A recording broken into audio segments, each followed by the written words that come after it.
Hello friends, welcome in.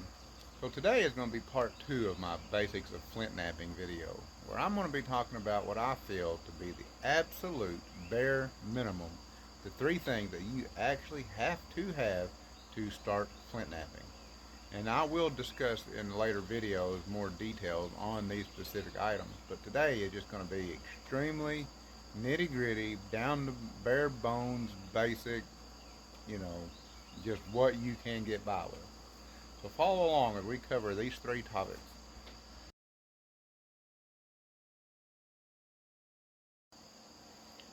Alright, so number 1 on the list is a knappable material, which is just a stone or a man-made material that when struck with another object it will break in a conchoidal fracture, which is just to say a smooth, rounded, seashell shaped fracture that will leave a sharp edge, and that is a must-have for flint knapping. Today, keeping it extremely basic, this is just a piece of chert. It's just a gravel that I picked up about 100 foot from where I'm at on the edge of the gravel road. I've got a couple of pieces of this, and this is what we're going to use.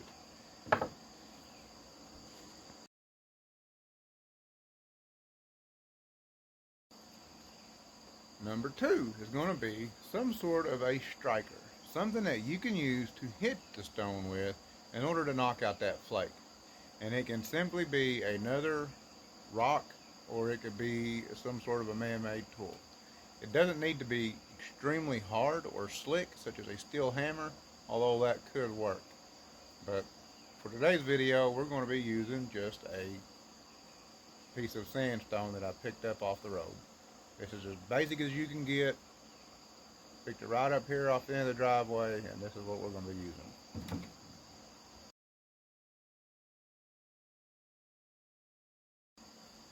Okay, number 3. The third item that I feel that you must have for flint knapping is just knowledge. And I'm not talking about having a master's degree in archaeology or geology or lithics or anything like that.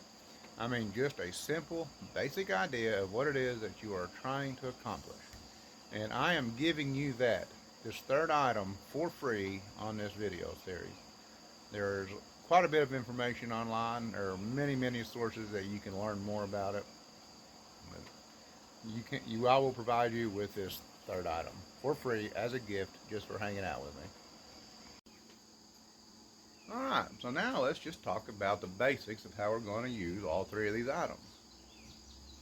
Again, this is my hammerstone. Not too hard, not too soft. It's a little rough here on the edges. Got a little bit of traction to grab my rock. It's going to be perfect. I got my rock right here. It's a piece of chert, conchoidal fracturing. I can even tell right here where it had earlier fractures. This is what I'm going to use for my knappable material.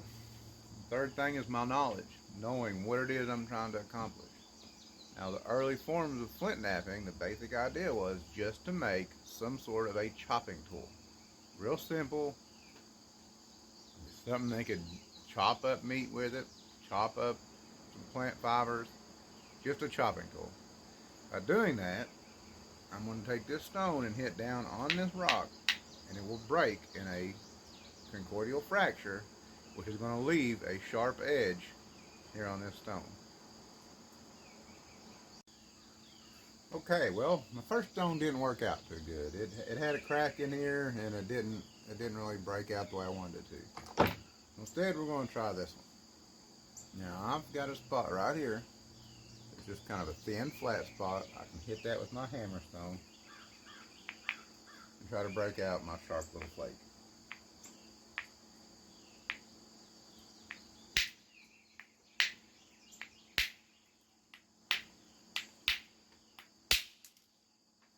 Okay, so that one's a little stubborn, but there we go. I hit it on top, and you can see here where it broke at an angle. It'll break at 130 degrees, and it just broke off of there, leaving myself here with a sharp edge on this platform here. This is the flakes that come off of it, and these flakes could be easily used as simple scrapers or cutting tools as they are.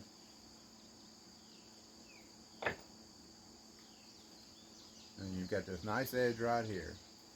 And in all honesty, that could almost be used just like it is. Just one hit, and there I have me a tool that I could chop with. So we're going to take a few more hits on it and just try to sharpen that up a little bit.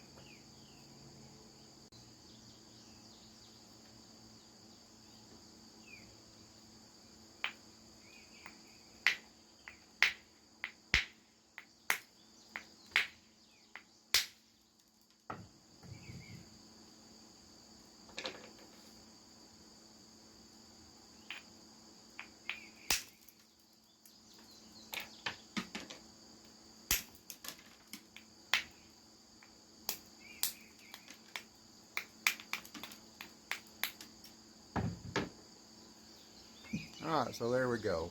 These weren't just real clean hits, we were just knocking some flakes off. But what I'm left with right there is a really sharp point on it. And this is what the very first artifact that they have found would have been like. That's it. That's all there is to flintknapping. That is developed a sharp little tool that I can use for chopping into meat, bone, wood, anything. That's it. It's just that simple. Now, I'm fortunate enough to live in an area where I can pick up this material just out here on the ground. And if you live in an area like that, that's great. That's, really helps you out. If not, there are places that you can source this material.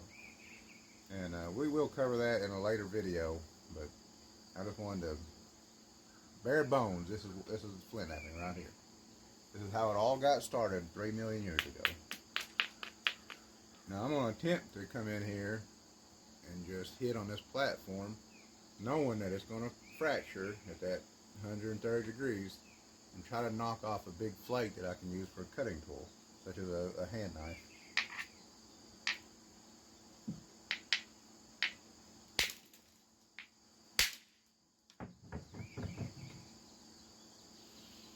So there's where the flake come off.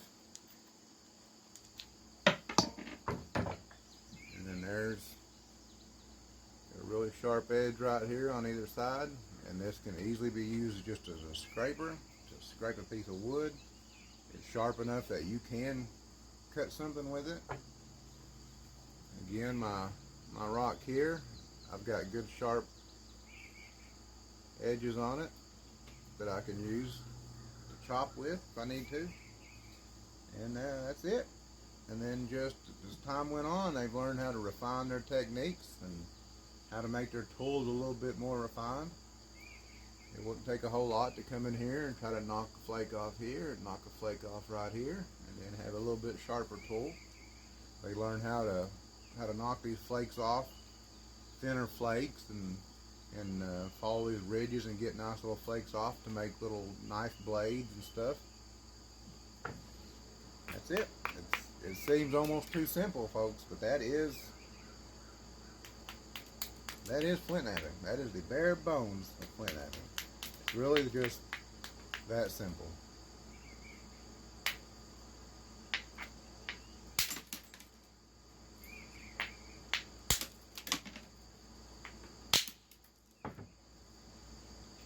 That flake right there, look at that. That is sharper than any knife you're going to find at a store. You can do all kinds of cutting with that. Again, my little chopper here, that's good enough to chop with. It's that easy, folks. So, I will, like I say, I'll get into more details on these items in another video. So just follow along with me, and I think next video I'll probably try to cover more into the actual knappable material. So stick around for that, and I'll be looking forward to seeing you then.